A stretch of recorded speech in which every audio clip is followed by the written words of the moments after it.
Hi everyone, Fiona Pearman and Kate Borer, joining you to discuss more about being the authentic you.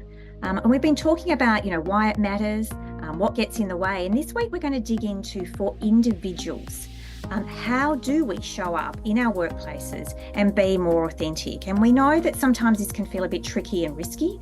So we wanted to start to unpack some of the things that we know are really important. And one of the big pieces, and we talk a lot about this in our work, is becoming more self-aware, understanding ourselves, understanding what's going on for us, understanding potentially those pieces that are holding us back and that make it feel like I'd be too vulnerable, something might go wrong. What are the risks that would happen here? The more we can dig in and understand that, the more likely we are to take some action and to be able to share more of ourselves. Yeah, I think self-awareness, it's an interesting one, right? Because the research shows us everyone thinks they're self-aware, but actually less than 15% of people actually have that level of self-awareness. So I think it's an interesting one for us to be present to, our relationship with self-awareness.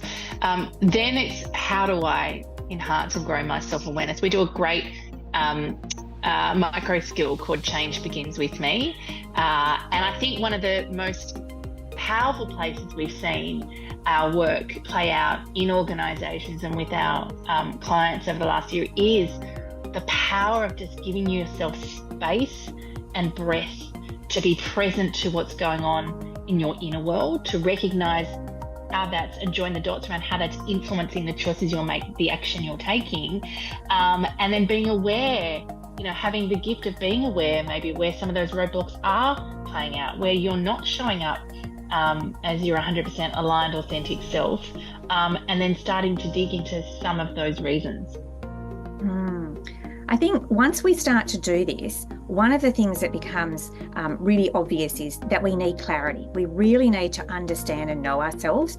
This is a lot of the work we do in our Public Women in Leadership program, our Acts of Confidence program, really helping people tap in and understand who they are, that inner work of what I stand for, what matters to me, my values, because all of those things, they are the bedrock of being able to stand in our authentic self, of being able to share and reveal more of who we are. And if we don't have that clarity, if we're unclear about what we stand for, if it's all a bit wishy-washy, if we feel out of alignment, it's really hard to share authentically for others and for others to receive and appreciate what it is you have to offer. Yeah, I think the important thing here is, clarity creates confidence. And clarity doesn't fall out of the sky, right? There's work to be done, and some decisions to be made. We talk a lot about get clear about who you are, what's important for your values, what you want, where you want to go, think career plan, career goals, how you're going to get there, what help you need. And so the clarity piece, there's work to be done, yet many of us have a default belief that we should just know.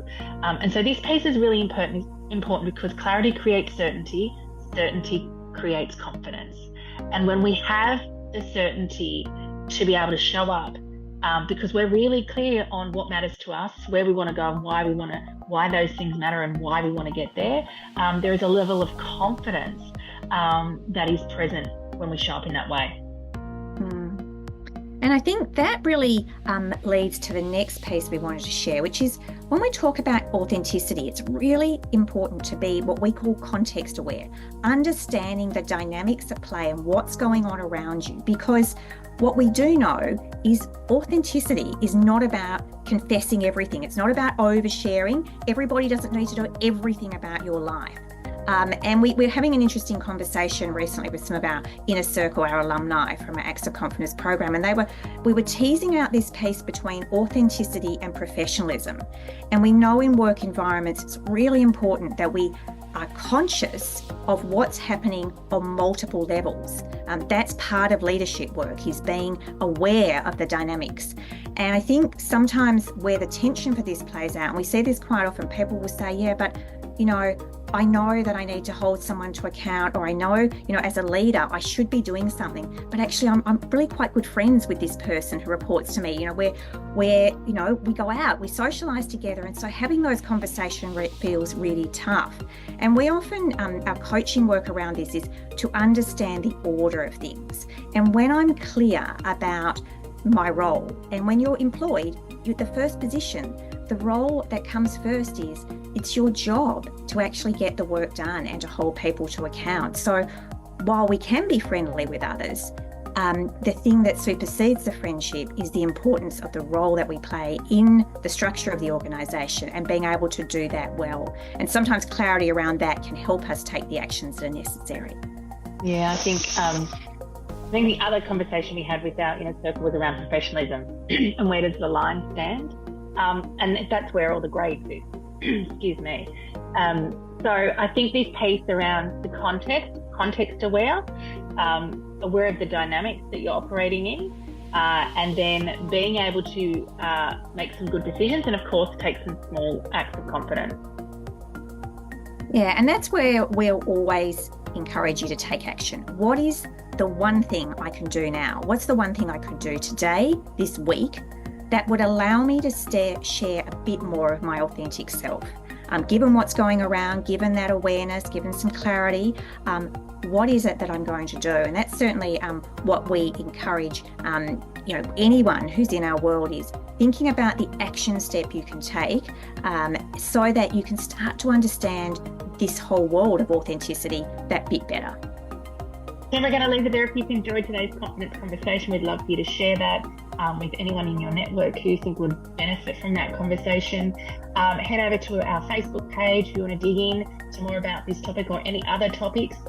Loads of videos over there for you to dive into. And if and when you're ready to take your relationship with Core Confidence to the next level, head over to our website, coreconfidence.com.au. Lots of details over there around how you can work with us to take your next step on your confidence journey.